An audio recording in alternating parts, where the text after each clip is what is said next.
வணக்கம்.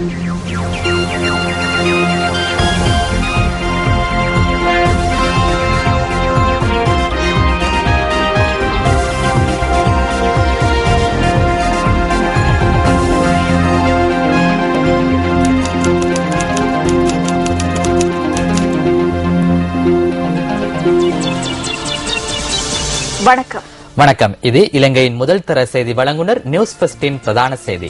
உங்களுடன் இணைந்து கொள்வோர் சந்திரிகா ஆறுமுகம், பியாஸ் ஹாரிஸ். இன்றைய விரிவான செய்திகளுக்கு செல்லும் முன்னர் முதலில் தலைப்புச் செய்திகள்.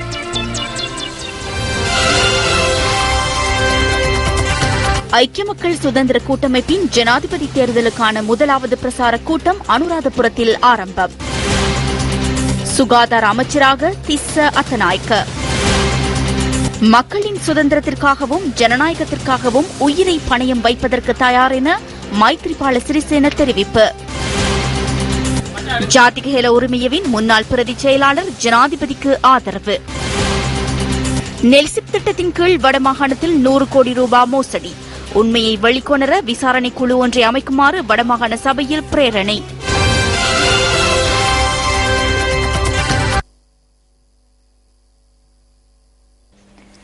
ஐக்கிய மக்கள் சுதந்திர கூட்டமைப்பின் ஜனாதிபதி தேர்தலுக்கான கன்னி பிரசார கூட்டம் இன்று அனுராதபுரத்தில் நடைபெற்றது.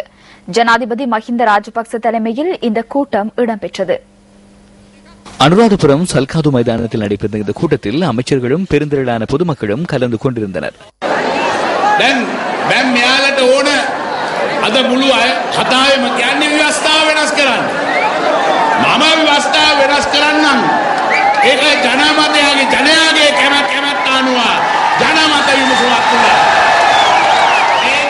தற்போது இவர்களுக்கு அரசியல் யாப்பை மாற்ற வேண்டும்.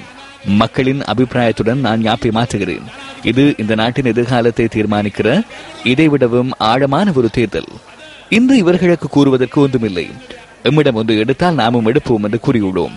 எமது செயலாளரை எடுத்தார்கள், நாமும் செயலாளரை எடுத்தோம். இவர்கள் டாலர்கள் குறித்து கதைத்து சேர பூச முற்படுகின்றனர். நாங்கள் இவருக்கு ஒன்றும் கொடுக்கவில்லை. நாம் இருவரும் ஒன்றாக சேர்ந்து கோப்பி குடித்தோம். இதற்கு இவர்கள் குழம்பியுள்ளனர். தொலைபேசியை எடுத்து மச்சான் எத்தனை பேர் சென்றார்கள் என்று கேட்கின்றனர். ஒன்றுமில்லை. அங்கிருந்து வருவதாகவும் இங்கிருந்து வருவதாகவும் போய் கூறுகின்றனர். இவற்றுக்கு எமது நாட்டு மக்கள் ஏமாறப் போவதில்லை.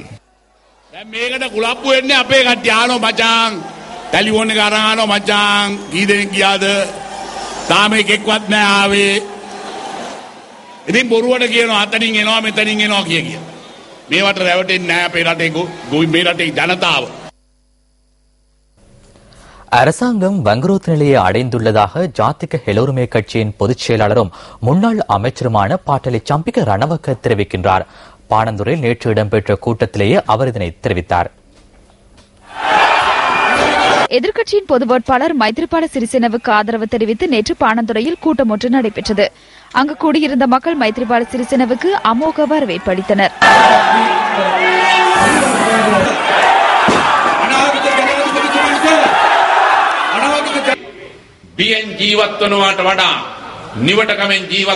அச்சத்தில் வாழ்வதை விட பொதுமக்களின் சுதந்திரத்துக்காகவும் ஜனநாயகத்துக்காகவும் உயிர் தியாகம் செய்வதே எனக்கு மகிழ்ச்சியாகும். நான் ஒரு அரசியல்வாதி என்ற ரீதியில் அன்றும் இன்றும் மண்ணில் காலடி வைத்துள்ளேன். இன்று பாரிய வெற்றியோடு ஜனாதிபதி மாளிகைக்கோ அல்லது அலரி மாளிகைக்கோ ஜனாதிபதி என்ற வகையில் நான் கால் தடம் பதிக்கப் போவதில்லை. ජනාධිපති ලේකම් කාර්යාලයේ ඉඳන් ජනාධිපතිවරයාගේ කටයුතු කරන්න ජනාධිපති ලේකම් කාර්යාලය අපිට මේ රටේ ආරක්ෂාව නැහැ, නීතිය ක්‍රියාත්මක වෙන්නේ නැහැ, ආර්ථිකය කඩන් වැටලා ආචාර இந்த நாட்டில் நமக்கு பாதுகாப்பு இல்லை, சட்டம் செயற்படுவதில்லை, பொருளாதாரம் வீழ்ச்சி அடைந்துள்ளது, அபிவிருத்தி மற்றும் ஆச்சரியம் என்று கூறுகின்றனர். ஆனால் மிகவும் கவலைமிக்க விடயங்களையே எமக்கு அறிய கிடைக்கிறது. இதுதான் நமது நாட்டின் நிலையாகும். இதுவே மக்கள் எதிர்நோக்குகின்ற யதார்த்தமாகும். இதனை மாற்றியமைக்க வேண்டும். அந்த நிலையிலிருந்து நாட்டை மீட்கவே நாம் முயற்சிக்கின்றோம்.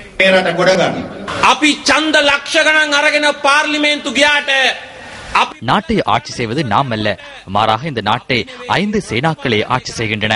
இதில் முதலாவது கசினோவாகும், 2வது ஹெரோயின், 3வது எத்தனால், 4வது சிகரெட் மாஃபியா, 5வது விவசாயிகளுக்கு விஷத்தை ஊட்டும் ஆசனிக்காகும். மக்கள் உயிரிழக்கும் வரை இருந்துவிட்டு சிறுநீரக நோயாளர்களுக்கு வரவு செலவு திட்டத்தில் 3000 ரூபாய் தருவதாக கூறுகின்றனர். உயிரிழந்தவர்களுக்கு சவப்பெட்டிகளை கொடுப்பது போன்றதாகும். ஆனால் இன்று வரை யாருக்கும் 3000 ரூபாய் வழங்கவில்லை.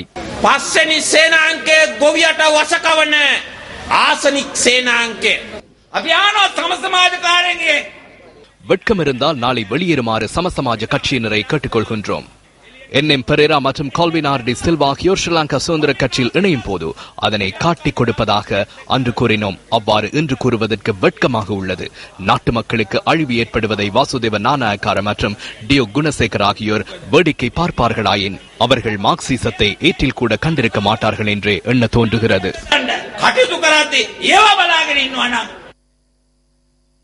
යුද ජයග්‍රහණයට මොකද්ද මේ රජය කරන්නේ? අද ත්‍රිවිධ හමුදාව පොලිසිය කෑලි වලට බෙදලා போர் வெற்றிக்கு இந்த அரசாங்கம் என்ன செய்கின்றது? இன்று முப்படைகளையும் போலீசாரையும் பிளவுபடுத்தியுள்ளனர். கடந்த வாரத்தில் 50,000 ரூபாய்க்கு மோட்டார் சைக்கிள்களை வழங்கினார்கள். இந்த சந்தர்ப்பம் போலீசாருக்கு மாத்திரமே கிடைத்துள்ளது. ராணுவம், கடற்படை மற்றும் விமானப்படைக்கு இந்த சலுகை கிடைக்கவில்லை. அவர்களுக்கு மோட்டார் சைக்கிள் சலுகை வழங்கப்படவில்லை. ஆகவே முற்றுப்புள்ளியை வைத்து சுபீட்சமான யுகத்தை நோக்கி செயற்படுமாறு கேட்டுக்கொள்கின்றேன்.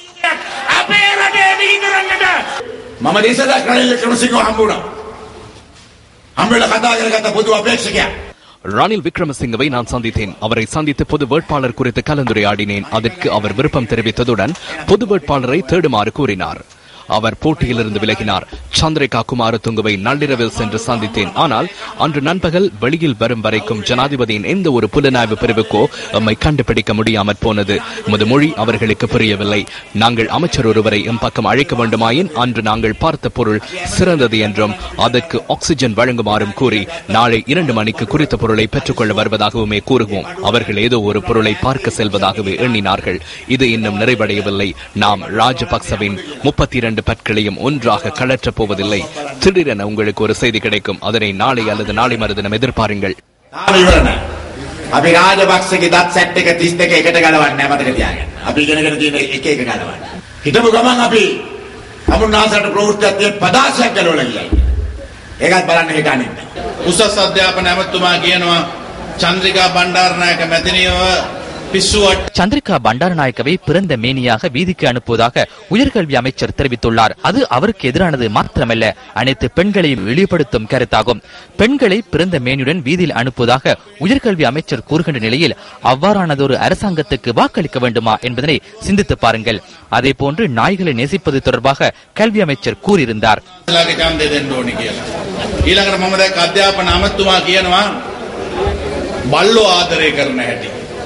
බල්ලෝ ලව් කරන හැටි කියලා කිව්වා. පානදුරේ කප්පංකාරයෝ මං එලවන්න හදනකොට ඔය මිනිහා තමයි මැදිහත් වෙලා. දැක්කනේ මට විරුද්ධව වෙලපාලිකේ කට්ටිය. பாணந்துறையில் கப்பம் பெறுபவர்களை நான் விரட்டி அடிக்க முற்பட்ட போது இவர் தலையிட்டு அதனை சீர்குலைத்தார். எனக்கு எதிராக ஊர்வலம் சென்றார். அவர்களுடன் நெருக்கமாக உள்ளார். இங்கு பிரபலமான 2 வீதிகளிலும் கப்பம் பெறுகின்றனர். போலீசாருக்கு அதிகாரம் இல்லை. අපේ පොලිසියට බලය නැහැ ඒක වෙනස් කරන්න. කප්පංකාරයන් කප්පම් ගන්න පොලිස්කාරයන් සහ තමයි පානදුරේ මේ සමහර වෙනස්කම් කරන්න බැරි වුණේ. இதேவேளை எதிர்க்கட்சிகளின் பொது வேட்பாளர் மைத்ரிபால சிறிசேன பங்கேற்ற மற்றொரு கூட்டம் நேற்று புலத் சிங்கள பொது மைதானத்தில் இடம்பெற்றது. புலத் சிங்கள பிரதேச சபையின் முன்னாள் தலைவர் துசித குலரத்ன இதன்போது பொது வேட்பாளர் மைத்ரிபால சிறிசேனவுக்கு ஆதரவு தெரிவித்தார். அவர் கடந்த பிரதேச சபை தேர்தலில் இலங்கையில் 2வது அதிகூடிய விருப்பு வாக்குகளை பெற்றுக்கொண்ட பிரதேச சபை உறுப்பினராக இருந்தார். 2011ஆம் ஆண்டில் பிரதேச சபை தேர்தலில் 23,000 விருப்பு வாக்குகளை பெற்றுக் கொண்டார். கடந்த 4ஆம் திகதி ஒத்திவைக்கப்பட்ட வடமாகாண சபையின் 20வது அமர்வு சபை தவிசாளர் CVK சிவஞானம் தலைமையில் இன்று நடைபெற்றது. இதன்போது கடந்த அமர்வில் வடமாகாண சபை உறுப்பினர் MK சிவாஜிலிங்கத்தினால் செங்கோல் தூக்கி எறியப்பட்டமை தொடர்பில் நடவடிக்கை எடுக்குமாறு எதிர்க்கட்சித் தலைவர் தவராசா சபை தவிசாளரிடம் வேண்டுகோள் விடுத்தார். யாழ்ப்பாணம் கைதடியில் உள்ள வடமாகாண சபை கட்டிடத்தில் காலை 9 மணிக்கு ஆரம்பமான அமர்வில் 5 பிரேரணைகள் நிறைவேற்றப்பட்டன. நெல்சி திட்டத்தின் கீழ் வடமாகாணத்தில் 100 கோடி ரூபாய் மோசடி இடம்பெற்ற தகவல் தொடர்பான உண்மைகளையும் குறித்த சம்பவத்துடன் தொடர்புடைய அதிகாரிகளையும் வெளிக்கொணர்வதற்காக விசாரணை குழு ஒன்று அமைக்கப்பட வேண்டும் என்ற பிரேரணை வடமாகாண சபை உறுப்பினர் க சர்வேஸ்வரனால் கொண்டுவரப்பட்டது. இந்திய மீனவர்களுக்கு பொது மன்னிப்பு வழங்கி விடுதலை செய்யப்பட்டதை போன்று இலங்கை மீனவர்களுக்கும் பொது மன்னிப்பு வழங்கப்பட வேண்டும் என்ற பிரேரணையும் இதன்போது கொண்டுவரப்பட்டது. வவுனியா சிதம்பரபுரம் திருப்பழனி முருகன் ஆலயத்தின் யாத்ரீகர்கள் தலத்திற்கான அங்கீகாரம் வழங்கப்பட வேண்டும் என்ற பிரேரணை வடமாகாண சபை உறுப்பினர் GT லிங்கநாதனால் முன்வைக்கப்பட்டது. ஆசிரியர் உதவியாளராக கடமையாற்றும் 550 ஆசிரியர்களுக்கான இடைக்கால கொடுப்பனவாக 3000 ரூபாய் வழங்கப்பட வேண்டும் என்ற பிரேரணை வடமாகாண எதிர்க்கட்சித் தலைவர் தவராசாவினால் முன்வைக்கப்பட்டது. முல்லைத்தீவு மாவட்டத்தின் காணி அபகரிப்பு தொடர்பில் வர்த்தமானியில் வெளியான செய்தி உண்மைக்கு புறமானது எனவும் அதனை ரத்து செய்ய வேண்டும் எனவும் கோரிக்கை விடுக்கும் பிரேரணை வடமாகாண சபை உறுப்பினர் சிவமோகனால் கொண்டுவரப்பட்டது. கடந்த அமர்வில் வடமாகாண சபை உறுப்பினர் M.K. சிவாஜிலிங்கத்தினால் செங்கோல் தூக்கி எறியப்பட்டமை தொடர்பில் நடவடிக்கை எடுக்குமாறு இதன் போது எதிர்க்கட்சித் தலைவர் தவராசா சபை தவிசாளரிடம் வேண்டுகோள் விடுத்தார். செங்கோல் இல்லாத நிலையில் சபை நடவடிக்கைகளை அவைத்தலைவர் கொண்டு செல்ல முடியாத அளவுக்கு முக்கியத்துவம் வாய்ந்த கௌரவம் வாய்ந்த இந்த செங்கோல் சென்ற முறை ஒரு கௌரவ உறுப்பினரால் தூக்கி எறியப்பட்டிருக்கிறது. இந்த விடயத்தை இந்த அவைக்கு நான் சமர்ப்பிக்கிறேன். அன்று நடந்த சம்பவம் வருத்தப்பட இல்லை, இது தண்டிக்கப்பட வேண்டியது. உங்களுக்கு அதிகாரம் இருக்கின்றது. அந்த இதை எடுத்து வீசி நான் இதுல பக்கத்தில் பார்த்தோம்னா முன்பக்கம் உடைந்தது கூட அந்த உறுப்பினருக்கு எதிராக நீங்கள் நடவடிக்கை எடுத்து அவர் இந்த சபையில் அமர்வதில் இருந்து குறிப்பிட்ட காலத்துக்கு அவரை இடைநிறுத்தம் செய்ய நீங்கள் உத்தரவு வழங்க வேண்டும். இது சபை ஒத்தி வைக்கப்பட்டதன் பின்னர் நான் அந்த செங்கோலை தட்டி விழுத்தினேன். உடைந்தது. கௌரவ அவைத்தலைவர் அவர்கள் சொன்னது போல செலவு ஏற்பட்டிருக்கிறது. நான் ஒன்றை சொல்ல விரும்புகிறேன். நான் எந்த தண்டனையும் ஏற்க தயார். நீங்கள் வேண்டுமென்றால் வாக்கெடுப்புக்கு விடுங்கள், நிறைவேற்றுங்கள், தண்டியுங்கள். நான் தண்டனை ஏற்க தயார். நான் என்னை பொறுத்தளவிலே இதுதான் என்னுடைய நிலைப்பாடு. ஆனால் இதை வைத்து நீங்கள் தொடர்ந்து அரசியல் செய்ய போகின்றீர்கள் செய்யுங்கள், அதுல எனக்கு பிரச்சனை இல்லை. நான் எது விதமான ஆனால் ஒன்றை மாத்திரம் சொல்ல விரும்புகின்றேன். இதுல என்னுடைய நான் தண்டப்பணத்தை நான் செலுத்த போவதும் இல்லை. நான் இதற்காக நான் மன்னிப்பு கோர போவதும் இல்லை. ஆகவே என்னுடைய சபை உறுப்பினர் பதவியை பறித்தாலும் என்னுடைய உயிரே பறிக்கப்பட்டாலும் நான் என்னுடைய நிலைப்பாடு இதுதான். திரு சிவாஜிலிங்கம் அவர்கள் ஒரு முக்கியமான விடயத்தை கூறினார். இது அடுத்த வருடம் கூட இந்த இன ஒழிப்பு சம்பந்தமான ஒரு பிரேரணை கொண்டு வரப்படுமோ என்று நான் இங்கு கூற விரும்புகின்றேன். எந்த விதத்திலும் அந்த பிரேரணையில் இருக்கும் உள்ளடக்கங்களுக்கு எதிரானவர்கள் அல்ல. நாங்கள் எல்லோருமே அதே நிலையில் தான் இருக்கின்றோம். இதை முறையாக கொண்டு வந்தால் இது எங்களுக்கு நன்மை பயக்கும். பிழையாக கொண்டு வந்தால் வேறு மனிதர்களுக்கு தான் நன்மை பயக்கும். அதனால்தான் நான் ஜனவரி மாதம் 8ஆம் தேதிக்கு பிறகு முழுமையாக அதாவது அதற்குரிய சகல தரவுகளையும் எடுத்து அவற்றோடு சேர்த்து அதை கொண்டு வருவோம் என்று கூறினேன். ஆனால் இனிமேலும் யாராவது செங்கோலை வன்முறையாக தொட்டால் அது வன்முறைக்கு வன்முறை பதில் சொல்லும். ஐக்கிய தேசிய கட்சியின் முன்னாள் பொதுச் செயலாளர் திஸ்ஸ அத்தநாயக்க இன்று சுகாதார அமைச்சராக பதவியேற்றார். கண்டியில் உள்ள ஜனாதிபதி மாளிகையில் ஜனாதிபதி மஹிந்த ராஜபக்ச முன்னிலையில் திஸ்ஸ அத்தநாயக்க சுகாதார அமைச்சராக பதவியேற்றார். திஸ்ஸ அத்தநாயக்கவின் உறவினர்களும் அமைச்சர்கள் சிலரும் இதில் கலந்து கொண்டிருந்தனர். திஸ்ஸ அத்தநாயக்க தற்பொழுது ஐக்கிய தேசிய கட்சியின் தேசிய பட்டியல் உறுப்பினராகவே பாராளுமன்றத்தை பிரதிநிதித்துவப்படுத்துவதுடன் அவர் அண்மையில் அந்த கட்சியின் பொதுச் செயலாளர் பதவியை ராஜினாமா செய்து அரசாங்கத்துடன் இணைந்து கொண்டார்.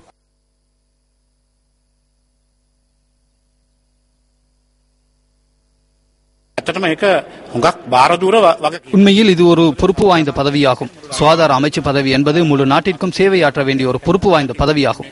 ஜனாதிபதியின் அழைப்பின் பேரிலே நான் இந்த பதவியை ஏற்றுக்கொண்டேன். எனக்கு எந்த பதவியும் வேண்டாம் என நான் கூறினேன். சுயாதீனமாக செயற்பட்டு எதிர்வரும் ஜனாதிபதி தேர்தலில் மஹிந்த ராஜபக்சவுக்கு ஆதரவு தெரிவிக்க உள்ளதாக ஜாதிக ஹெல உரிமையவின் முன்னாள் பிரதி செயலாளர் உதய கமன் பில தெரிவித்துள்ளார். ஐக்கிய மக்கள் சுதந்திர கூட்டமைப்பின் ஊடக சந்திப்பில் இன்று கலந்து கொண்டு தனது நிலைப்பாட்டை அவர் அறிவித்தார்.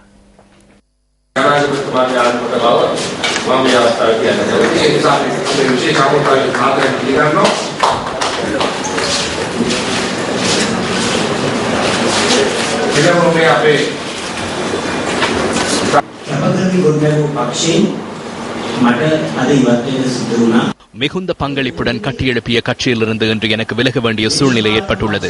அரசியல் கட்சிகளிலிருந்து விலகும் போது தங்களை உரிய வகையில் கவனிக்கவில்லை அல்லது நெருக்கடிகள் காணப்பட்டன என்றே பலரும் கூறுகின்றார்கள்.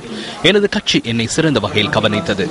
கொள்கை அடிப்படையிலான தீர்மானத்தினாலேயே நான் வெளிவந்தேன். நான் எழுப்பிய பிரச்சனைகளுக்கு கட்சியிலிருந்து தெளிவான பதில் கிடைக்கவில்லை. ஆனால் ரணில் மற்றும் சந்திரிகாவுடன் ஒன்றிணைந்து செயற்படுவது தொடர்பில் எம்மிடம் இணக்கப்பாடு காணப்படாவிடினும் கட்சியின் ஒற்றுமையை கருத்தில் கொண்டு நான் அமைதியாக இருந்தேன். ஆகவே நான் இன்றிலிருந்து கட்சியை விட்டு விலகுகிறேன். கட்சியின் பெரும்பான்மையானவர்களின் தீர்மானத்துடன் இணையாமல் ஹில உரிமையை மாத்திரமே மறுசீரமைப்புகளுடன் நிறைவேற்ற அதிகாரம் கொண்ட ஜனாதிபதி முறைமையை முன்னெடுக்க வேண்டும் என்ற நிலைப்பாட்டில் உள்ளது. சிறிசேனவுக்கு 100 நாட்களுக்குள் இவ்விரண்டையும் செய்ய முடியாது.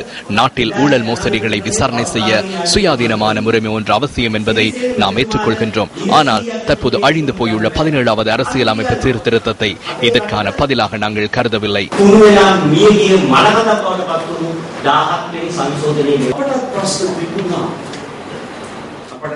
நம்முடைய பிரச்சனைகள் காணப்பட்டன. அமைச்சர் விமல் வீரவங்சவுக்கும் பிரச்சனைகள் இருந்தன. அதே போன்று ஹெல உரிமையவுக்கும் பிரச்சனைகள் காணப்பட்டன. பிரச்சனைகள் இல்லாதவர் இந்த கட்சிக்குள் இல்லை.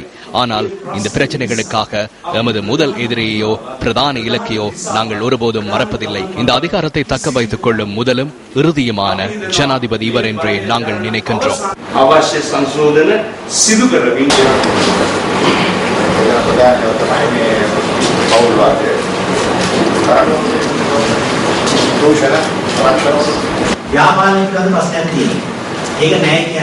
நல்லாட்சி தொடர்பில் பிரச்சனை உள்ளது. நாம் இல்லை என கூறுவதில்லை. தாலி கட்ட வேண்டுமாயின் கழுத்து இருக்க வேண்டும். அதே போன்று நல்லாட்சி என்ற மங்கள நாணை கழுத்தில் கட்ட வேண்டுமாயின் தாய்நாடு என்ற கழுத்தை பாதுகாக்க வேண்டும். ஜனாதிபதியிடம் குறைபாடுகள் காணப்படுகின்றன. நாங்கள் இல்லை என கூறவில்லை. ஆனால் ஜனாதிபதி விலக்க வேண்டுமாயின் அவரை விட சிறந்த ஒருவரையே தெரிவு செய்ய வேண்டும். மாறாக ஆபத்தான ஒருவர் அல்ல. கடந்த 6 மாத காலமாக எமது கட்சிக்குள் பல்வேறு கருத்து முரண்பாடுகள் காணப்பட்டன. ஜனாதிபதியுடனான கலந்துரையாடல்கள் தோல்வியடைந்து வரும் நிலையில் பௌத்தர்களுக்காக குரல் கொடுக்கக்கூடிய ஒருவரை வேட்பாளராக நிறுத்த வேண்டும் என்பதே பெரும்பான்மையானவர்களின் கருத்தாக காணப்பட்டது. ஆனால் திடீரென அந்த தீர்மானம் மாற்றமடைந்தது. විශේෂයෙන්ම බෞද්ධ සංවිධානයක කියලා බෞද්ධයන් පිරිස අපේක්ෂක ඉදිරිපත් කළ යුතුයි කියන එක පසු හදිස්සියක වෙනස් වුණා. ஜாதிக ஹெலோருமிய கட்சியின் பிரதி பொதுச்செயலராக செயற்பட்ட மேல் மாகாண சபை உறுப்பினர் உதய கம்மம்பில கட்சியிலிருந்து விலகியமை குறித்து ஜாதிக ஹெலோருமியா அறிக்கையொன்றை வெளியிட்டுள்ளது. ஜாதிக ஹெல உரிமையவின் ஊடக செயலாளர் நிஷாந்த ஸ்ரீவர்ணசிங்கவின் கையொப்பத்துடன் அந்த அறிக்கை வெளியிடப்பட்டுள்ளது. கொள்கை ரீதியான விடயங்களின் அடிப்படையில் தாம் கட்சியிலிருந்து விலகியதாக கம்மன்பில குறிப்பிட்டுள்ள போதிலும் ஜனநாயகம் மற்றும் நல்லாட்சியை ஸ்தாபிப்பதே கட்சியின் கொள்கை என அந்த அறிக்கையில் தெரிவிக்கப்பட்டுள்ளது. அத்துடன் இந்த விடயங்களை ஜனாதிபதி மஹிந்த ராஜபக்ச தலைமையிலான அரசாங்கம் ஜனாதிபதி தேர்தலுக்கு முன்னர் நிறைவேற்ற வேண்டியிருந்த போதிலும் தேர்தலின் பின்னர் இது தொடர்பில் கவனம் செலுத்தலாம் எனும் அடிப்படையில் கட்சியின் சம்மேளன கூட்டத்தில் உதய கம்மன்பிலவே கூறியதாக ஜாதிக ஹெல உரிமையவின் அறிக்கையில் சுட்டிக்காட்டப்பட்டுள்ளது. இந்த நாட்களில் அரசாங்க இருந்து வெளியேறுகின்றவர்கள் மற்றும் அரசாங்கத்துடன் இணைந்து கொள்பவர்கள் தங்களின் தீர்மானங்கள் கொள்கை ரீதியாக அல்லது மனசாட்சியின் அடிப்படையில் எடுக்கப்பட்டதாக பிரசாரம் மேற்கொள்கின்ற போதிலும் அவை குறித்து மக்கள் மத்தியில் கருத்து முரண்பாடுகள் நிலவுவதாக ஜாதிக ஹெல உரிமையை குறிப்பிட்டுள்ளது. எந்த அடிப்படையில் உதய கம்மன்பில தீர்மானம் மேற்கொண்டார் என்பதற்கான காரணத்தை தாங்கள் அறிந்திருக்கவில்லை என்றும் ஜாதிக ஹெல உரிமையை சுட்டிக்காட்டியுள்ளது. எதிரணியின் பொது வேட்பாளர் மைத்ரிபால சிறிசேனவின் ஊடக பேச்சாளர்கள் இன்று முதலாவது செய்தியாளர் மாநாட்டில் கலந்து கொண்டனர். எதிர்க்கட்சித் தலைவரின் அலுவலகத்தில் இந்த செய்தியாளர் சந்திப்பு இடம்பெற்றது.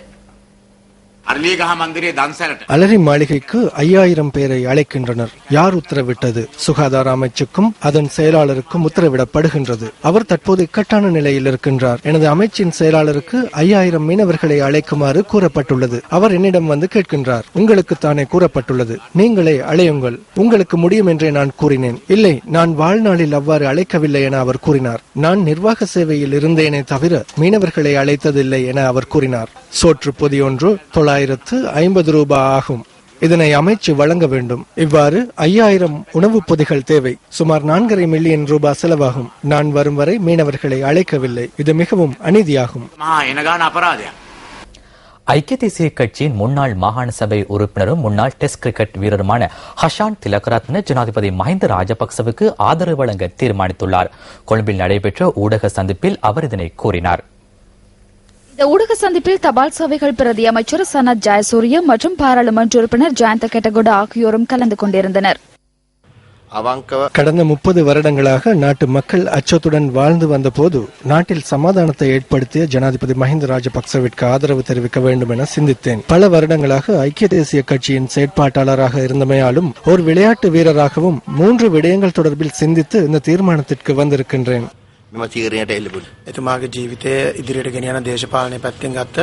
முன்னோக்கி செல்லும் அரசியல் பயணம் தொடர்பில் அவர் சிறந்த தீர்மானம் ஒன்றை எடுத்துள்ளார். என்னுடன் நெருங்கி செயற்பட்ட ஒருவர் என்ற வகையில் அஷானுக்கும் அவருடைய குடும்பத்துக்கும் நான் வாழ்த்துக்களை தெரிவிக்கின்றேன். சிறந்த அரசியல் பயணத்துக்கு வாழ்த்துகிறேன். அரசியலில் நாம் சிறந்ததொரு பயணத்தை தொடர வேண்டும். அதனை நான் தொடர்ந்து கூறி வருகின்றேன். கடந்த காலங்களில் அஷான் அரசியலில் சிறப்பாக செயற்பட்டார். எதிர்காலத்திலும் அவர் அவ்வாறு செயற்படுவார் என்று நான் எதிர்பார்க்கிறேன்.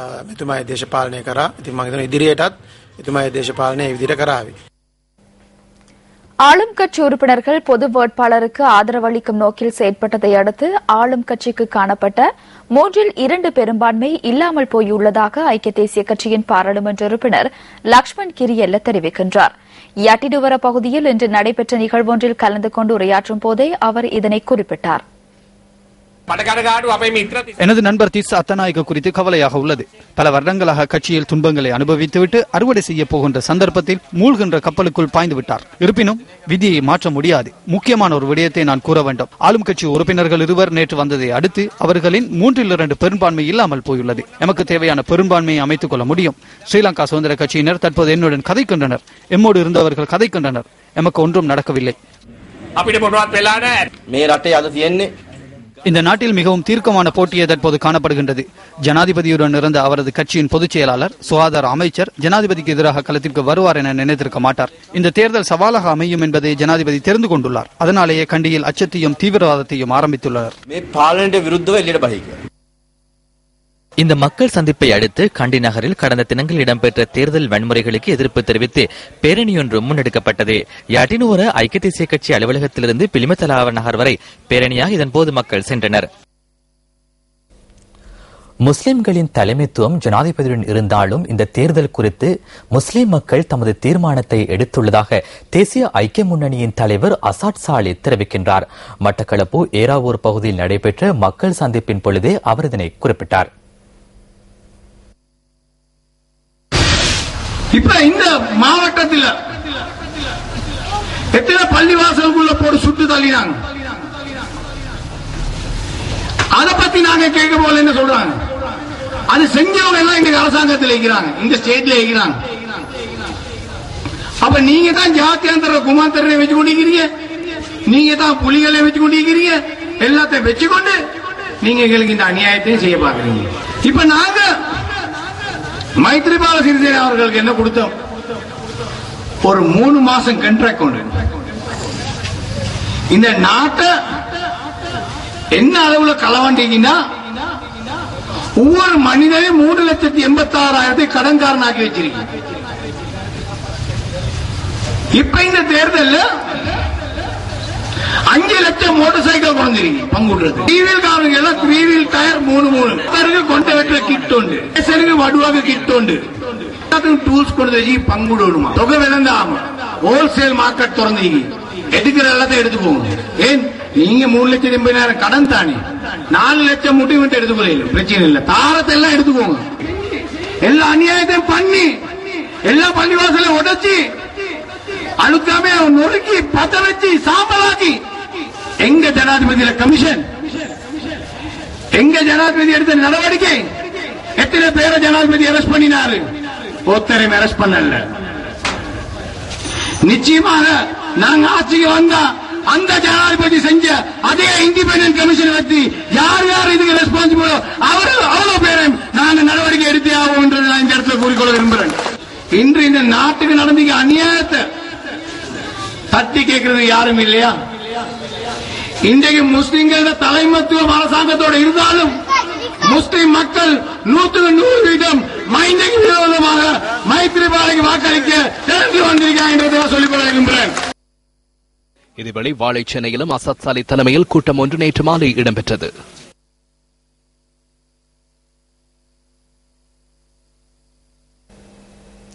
மட்டக்களப்பில் நடைபெற்ற நிகழ்வொன்றில் மேல்குடியேற்ற பிரதி அமைச்சர் விநாயகமூர்த்தி முரளிதரன் கலந்து கொண்டு கருத்து தெரிவித்தார். அப்ப நாங்க எங்கட கட்சி கூடி மத்திய குழு கூடி ஏகமனதா முடிவெடுத்தோம். ஜனாதிபதி மஹிந்த ராஜபக்ஷ அவர்களும் மீண்டும் ஒரு முறை ஜனாதிபதியாக்க வேண்டும். கையெழுத்த விருப்பங்களாக உயர்த்துங்க என்று எங்களோட சேர்ந்து கையெழுத்தினால் ஒரு நாடுதான் ஓடினார். பார்ட்டி ஜெனரல் செக்ரட்டரி மீட்டிங் நடக்குது. முதல் நாள் அவர் தான் கடந்த கூட்டறிக்கை வாசிக்கிறார் மைத்ரிபால சிறிசேன.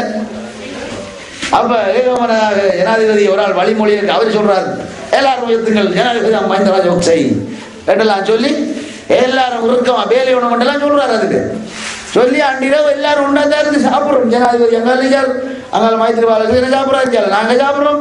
ஜனாதிபதி அவருக்கு பக்கத்துல இருந்து காய்ச்சி அப்பத்தை பிச்சு சாப்பிடுறாரு. விடிய 10 மணிக்கு ஓடித்தாரான். அரசியல் மேடைகளில் தெரிவிக்கப்பட்ட மேலும் சில கருத்துக்கள் அடுத்து. අල් ජසීරා රූපවාහිනියේ සුරෙන් ඇවිල්ලා කියනවා இந்த முறை ஜனாதிபதி தேர்தலில் ஜனாதிபதி மஹிந்த ராஜபக்சவை உறுதியாக தோல்வியடைய செய்ய வேண்டும் என அல் ஜசீரா தொலைக்காட்சியில் சுரேன் தெரிவித்துள்ளார். அவர் செய்த விடயங்கள் தொடர்பில் நீதிமன்றத்திற்கு கொண்டு செல்ல முடியாது. எனவே மஹிந்த ராஜபக்சவை தோல்வியடைய செய்து சாதாரண ஒரு மனிதராக மாற்ற வேண்டிய தேவை அவர்களுக்கு உள்ளது. யுத்த குற்றத்தின் கீழ் ஹேக் நகரிற்கு அழைத்துச் சென்று ஒரு குற்றவாளியாக மின்சார கதிரையில் அவரை அமர்த்துவது அவர்களது தேவையாக உள்ளது. විදුලි පොටුවේ ඉඳවන්න ඕනේ යුද අපරාධ කරුවා කියලා. மின்சார கதிரையில் அமரப்போவது மஹிந்த ராஜபக்சவல்ல. இந்த நாட்டின் ஆடை கைத்தொழிலுக்கே அந்த நிலைமை ஏற்பட்டுள்ளது. எமது நாட்டில் ஆடை தொழிற்சாலைகளில் தொழில் புரிந்தவர்களுக்கு இன்று மின்சார கதிரையில் அமர வேண்டிய நிலை ஏற்பட்டுள்ளது. இன்று தொழிற்சாலைகள் மூடப்படுகின்றன. 2005ஆம் ஆண்டிலிருந்து 2013ஆம் ஆண்டு வரை 283 தொழிற்சாலைகள் மூடப்பட்டுள்ளன. இலங்கையின் மீன்களை கொள்வனவு செய்வதில்லை என ஐரோப்பா தீர்மானித்துள்ளது. மீனவர்களை மின்சார கதிரையில் அமர்த்தியுள்ளனர். இன்று மீன்களை விற்க முடியாமையினால் மீனவர்கள் வீதிக்கு இறங்கி ஆர்ப்பாட்டத்தில் ஈடுபடுகின்றனர். අධිකරු ජනාධිපතිතුමා මේ රටේ ත්‍රස්තවාදය තුරුන් කරා. ஜனாதிபதி இந்த நாட்டில் இருந்த பயங்கரவாதத்தை ஒழித்தார். இதன் காரணமாக இன்று எமக்கு வீதியில் சுதந்திரமாக நடமாட முடிகின்றது. இன்று சிலர் நல்லாட்சி தொடர்பில் கதைக்கின்றனர். 2009ஆம் ஆண்டிற்கு முன்னர் எமது நாட்டில் ஏற்பட்ட நிலைமை அவர்களுக்கு மறந்துள்ளது. හැබැයි ඒ උදවියට මම මතක් කරන්න කැමතියි 2009ට පෙර මේ රටේ තිබුණු අරාජිත තත්ත්වයක් ඒ යුගයේ අමතක වෙලා හැම දෙයකටම යුද්ධ විකුණ දෙයියනේ හැම දෙයකටම அனைத்து விடயங்களுக்கும் யுத்தத்தை காரணம் காட்டுகின்றனர். முழு நாடும் இணைந்து முன்னெடுத்த போராட்டத்தின் பிரதிபலனை தனியாக அனுபவிக்கின்றனர். எனவே 8ஆம் தேதி அவர்களை துரத்திவிட வேண்டும் என்று முழு நாட்டையும் சீனாவுக்கு வழங்கியுள்ளனர். இந்து சமுத்திரத்தின் முத்து என்று எமது நாட்டை முன்னர் வர்ணிப்பார்கள். எனினும் இன்று எவ்வாறு கூறுவது? இந்து சமுத்திரத்தில் உள்ள சீனாவின் இலங்கை என்றே கூற வேண்டும். ඉන්දිය සාගරයේ මුතු ඇටේ කියලා. දැන් කියන්න තියෙන්නේ කොහොමද? දැන් කියන්න තියෙන්නේ ශ්‍රී ලංකාව කියන්නේ ඉන්දිය සාගරයේ චීනාගේ කියලා. මෛත්‍රීපාල සිරිසේන මැතිතුමා වැඩ වර්ජනයක් තිබුණු තැනකට කොහෙද ආවේ? ජනාධිපති වර්ණ දෙකක් තිබ්බා. மைத்ரிபால சிறிசேன இன்று அந்த இடத்திற்கு எவ்வாறு சென்றுள்ளார்? இதற்கு முன்னர் 2 ஜனாதிபதி தேர்தல்கள் நடைபெற்றன. 3 மாகாண சபை தேர்தல்களும் 4 மாநகர சபை தேர்தல்களும் நடைபெற்றன. அதன் போது செல்லவில்லை. இதுபோன்ற செயலாளர்கள் அலுவலகத்தில் அமர்ந்து இருந்த போதிலும் மக்களுக்கு சேவையாற்றும் நோக்கம் இருக்கவில்லை என்பதனை கவலையுடன் கூற வேண்டும். 5 வருடங்களுக்கு முன்னர் பொன்சேகா அடைந்த தோல்வியை விட பின்னடைவுடன் மைத்ரிபால சிறிசேன வீழ்ச்சி அடைவார் என்பதனை உங்களுக்கு கூற விரும்புகிறேன். பொன்சேகா மஹත්තයා අවුරුදු 5කට ඉස්සෙල්ලා මතකනේ හන්දියට ආවා. ඊටත් වඩා පරාජයකට මෛත්‍රීපාල සිරිසේන වැටෙනවා කියන ටික අපි තමුන්නාන්සලට කියනවා. මේ රට මේ අයගෙන් බේර ගන්නවද? ඒකාධිපති පාලනයෙන් அவர்களிடமிருந்து நாட்டை பாதுகாப்பது மற்றும் சர்வாதிகாரிடமிருந்து நாட்டை பாதுகாப்பது தொடர்பில் நாம் தீர்மானம் எடுக்க வேண்டும். சர்வாதிகாரத்தை தோற்கடிக்கும் முயற்சியில் இன்று பல சக்திகளும் ஒன்றிணைந்துள்ளன. எனவே ஜனவரி 8ஆம் தேதி தேர்தலின் பொழுது மேலதிக 10 லட்சத்துக்கும் அதிகமான வாக்குகளால் பொது வேட்பாளர் மைத்ரிபால சிறிசேன வெற்றி பெற்று நாட்டில் ஜனாதிபதியாகுவார். වැඩි ඡන්ද ලක්ෂ 10කට වැඩි ගානකින් අපේ පොදු අපේක්ෂකයා මෛත්‍රීපාල සිරිසේන මහත්මයා මේ රටේ ජනාධිපති වෙනවා. மாற்று அரசியலில் ஈடுபட்டுள்ள பெண்ணொருவர் மீது உயர்கல்வி அமைச்சர் தகாத வார்த்தை பிரயோகம் மேற்கொண்டதாக பேராதனை பல்கலைக்கழக பல் மருத்துவ பீடத்தின் பேராசிரியர் ANJ ஏகநாயக்க உயர்கல்வி அமைச்சருக்கு கடிதம் ஒன்றை அனுப்பியுள்ளார். அரசியலில் ஈடுபட்டுள்ள குறித்த பெண்ணை பிறந்த மேனியாக்குவதாக கூறிய அமைச்சரின் வார்த்தை பிரயோகத்தை சிரச நியூஸ் ஃபர்ஸ்டூடாக தான் அவதானித்ததாக பேராசிரியர் அந்த கடிதத்தில் குறிப்பிட்டுள்ளார். 2005ஆம் ஆண்டில் நீதிமன்ற அவமதிப்பு குற்றச்சாட்டின் பேரில் அமைச்சருக்கு எதிராக பிரதம நீதியரசர் வழங்கிய தீர்ப்பு அநீதியானது என விமர்சித்து வெளியிடப்பட்ட ஊடக அறிக்கையில் கச்சாத்திடப்பட்ட புத்திஜீவிகளில் தானும் ஒருவர் என பேராசிரியர் ANI ஏக்கநாயக்க தனது கடிதத்தில் சுட்டிக்காட்டியுள்ளார். அவர் இந்த கடிதத்தில் குறிப்பிட்டுள்ளதாவது: மேற்கோள் ஆரம்பம். உயர்கல்வி அமைச்சர் என்ற வகையில் நீங்கள் தற்போது வாய்க்கு வந்த வார்த்தைகளை பேசுவதனை செவிமடுக்க முடியாது. கற்றறிந்த புத்திஜீவிகள் சமூகத்தின் தலையீடு கிட்டும் அளவிற்கு நீங்கள் பெருமதியானவராக எனக்கு தோன்றவில்லை. மேற்கோள் முடிவு. வாய்க்கு வரும் வார்த்தைகளை பகிரங்கமாக பேசுகின்ற உயர்கல்வி அமைச்சர் உயர்கல்வித்துறைக்கு எவ்வாறு தலைமைத்துவம் வழங்கப் போகின்றார் எனவும் பேராசிரியர் ஏக்கநாயக்க கேள்வி எழுப்பியுள்ளார். இவ்வாறான கருத்துக்களை பகிரங்கமாக பேசுகின்ற அமைச்சர் பல்கலைக்கழக மாணவர்களின் கௌரவத்திற்கு பாத்திரமாக மாட்டார் என்பதுடன் இதனால் பல்கலைக்கழக மாணவர்களுக்கும் விரிவுரையாளர்களுக்கும் அவமானமே ஏற்படும் எனவும் தனது கடிதத்தில் பேராசிரியர் ஏக்கநாயக்க மேலும் சுட்டிக்காட்டியுள்ளார். செய்திகள் தொடர்கின்றன. யாழ்ப்பாணம் தென்மராட்சி பிரதேசத்தில் புதிதாக 5 ரயில் நிலையங்கள் இன்று முதல் இயங்க ஆரம்பித்துள்ளன. பழையிலிருந்து யாழ் நகரை சென்றடையும் தென்மராட்சி புகையிரத வழியிலேயே இந்த புதிய புகையிரத நிலையங்கள் அமைக்கப்பட்டுள்ளன. தச்சந்தோப்பு, சங்கத்தானை, மீசாலை, மிருசுவில், எழுதுமட்டுவாழ் முதலிய இடங்களில் இவ்வாறு உப புகையிரத நிலையங்கள் திறக்கப்பட்டுள்ளன. அம்பாறை மாவட்டத்தில் நெற்செய்கையின் போது மனித வலுவை பயன்படுத்தி களைகளை கட்டுப்படுத்தும் நடவடிக்கையில் விவசாயிகள் ஈடுபட்டுள்ளனர். அம்பாறை மாவட்டத்தில் கடந்த காலத்தில் சிறுபோக நெற்செய்கை கடுமையான வறட்சியினால் பாதிக்கப்பட்டது. இந்த நிலையில் விவசாயிகள் மிகுந்த எதிர்பார்ப்போடு முன்னெடுத்து வரும் பெரும்போக நெற்செய்கை களைகளினால் பெரும் பாதிப்புக்குள்ளாகியுள்ளது. களைகளை கட்டுப்படுத்த சிபார்சு செய்யப்பட்ட களை நாசினிகளை பயன்படுத்திய போதும் அவை கட்டுக்கடங்காமல் வளர்ச்சி அடைந்துள்ளன. இதன் காரணமாக மனித வலுவை பயன்படுத்தி களைகளை கட்டுப்படுத்தும் நடவடிக்கையில் விவசாயிகள் ஈடுபட்டுள்ளனர். பாரம்பரிய முறையான மனித வலுவை பிரயோகிக்கும் களை கட்டுப்பாட்டு முறை பயிர்ச்செய்கைக்கு உகந்தது என்ற போதும் இதனால் பெரும் பொருளாதார செலவு ஏற்படும். வயல்களினிடையே மஞ்சட்கூரை எனும் களையே அதிகமாக வளர்ந்து பயிர்களுக்கு தீங்கிழைத்து வருகிறது. புல்லு தான் ஒழும்புது. புல்லுக்கு கடைக்கு போய் சாதிக்கு ஒலிம்பிக்கு எண்ணெய் கட்ட சாராங்க கொண்டு வந்து அடிச்சா வாடுது, மர தலை ஜொலும்புது. புல்லுக்கு அடிக்கிற எண்ணெய் தான் அடிச்சாச்சு. இனி ஒரு எண்ணெயும் இல்ல, அடிக்க இயலாது, அடிச்சு சாக மாட்டா. நாங்க எல்லா எண்ணெயும் அடிச்சு பார்த்தோம், எங்களால முடியல. அதால நாங்க வந்துகிட்டு கத்தி எடுத்துக்கிட்டு அறுத்து கொண்டிருக்கோம். நாங்க கடந்த கால போகங்களை விடவும் இந்த போகத்தில் அதிக பணத்தை செலவிட்டு களைகளை கட்டுப்படுத்த வேண்டிய நிலைக்கு விவசாயிகள் தள்ளப்பட்டுள்ளனர். இந்தியாவில் தடுத்து வைக்கப்பட்டுள்ள இலங்கை மீனவர்கள் 12 பேரின் விளக்கமறியல் மீண்டும் நீடிக்கப்பட்டுள்ளது. 12 இலங்கை மீனவர்களும் ராமநாதபுரம் தலைமை குற்றவியல் நடுவர் நீதிமன்றத்தில் ஆஜர்படுத்தப்பட்டதை அடுத்து அவர்களின் விளக்கமறியல் எதிர்வரும் 23ஆம் தேதி வரை நீடிக்கப்பட்டுள்ளது. இந்திய கடற்பரப்பில் பிரவேசித்து மீன்பிடியில் ஈடுபட்ட போது கன்னியாகுமரிக்கு 14 கடல் மைல் தொலைவில் செப்டம்பர் 25ஆம் தேதி இலங்கை மீனவர்கள் 12 பேரும் கைது செய்யப்பட்டிருந்தனர். இந்திய கரையோர காவற்படையினரால் கைது செய்யப்பட்ட இலங்கை மீனவர்கள் 12 பேர் தொடர்பிலும் தமிழக போலீசார் விசாரணைகளை மேற்கொண்டு வருகின்றனர். விளக்கமறியல் நீடிக்கப்பட்டுள்ள 12 இலங்கை மீனவர்களும் புழல் சிறையில் தடுத்து வைக்கப்பட்டுள்ளதாக நியூஸ் ஃபர்ஸ்டின் ராமேஸ்வரம் செய்தியாளர் தெரிவிக்கின்றார். சந்தையில் மரக்கறி வகைகளின் விலை அதிக அளவில் உயர்வடைந்துள்ளன. தம்புள்ள பொருளாதார மத்திய நிலையத்தில் இன்று 1 கிலோகிராம் பச்சை மிளகாயின் மொத்த விலை 350 ரூபாவாக காணப்பட்டது.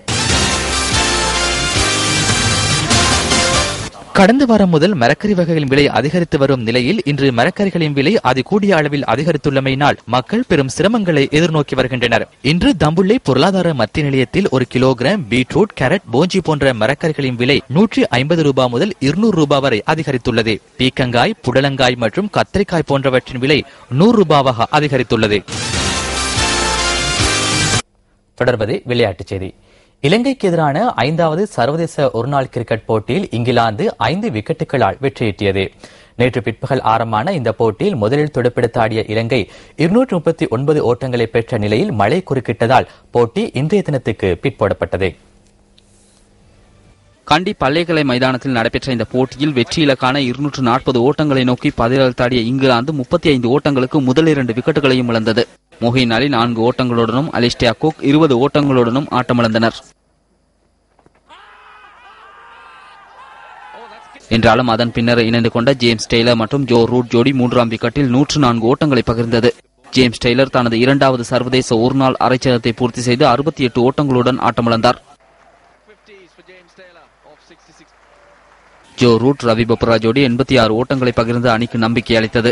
ரவி பொப்ரா 28 ஓட்டங்களுடன் ஆட்டமிழக்க ஜோ ரூட் தனது 3வது சர்வதேச ஒருநாள் சதத்தை எட்டினார். இது இலங்கைக்கு எதிராக அவர் பெற்ற முதல் சர்வதேச ஒருநாள் சதமாகும். 117 பந்துகளை எதிர்கொண்ட அவர் ஒரு சிக்ஸர் 7 பவுண்டரிகளுடன் 104 ஓட்டங்களை ஆட்டமிழக்காமல் பெற்று வெற்றியை உறுதி செய்தார். இங்கிலாந்து 49 ஓவர்கள் ஒரு பந்து வீச்சில் 5 விக்கெட் இழப்புக்கு வெற்றி இலக்கை அடைந்தது. போட்டியின் சிறப்பாட்டக்காரர் விருதை ஜோ ரூட் தட்டிக் கொண்டார். 7 போட்டிகள் கொண்ட இந்த சர்வதேச ஒருநாள் தொடரில் 3-2 எனும் கணக்கில் இலங்கை முன்னிலை வைக்கிறது. இத்துடன் நியூஸ் ஃபர்ஸ்டின் 8 மணி பிரதான செய்தி நிறைவு பெறுகின்றது. நியூஸ் ஃபர்ஸ்டின் டுநைட் செய்தி 10:45க்கு எதிர்பாருங்கள். வணக்கம்.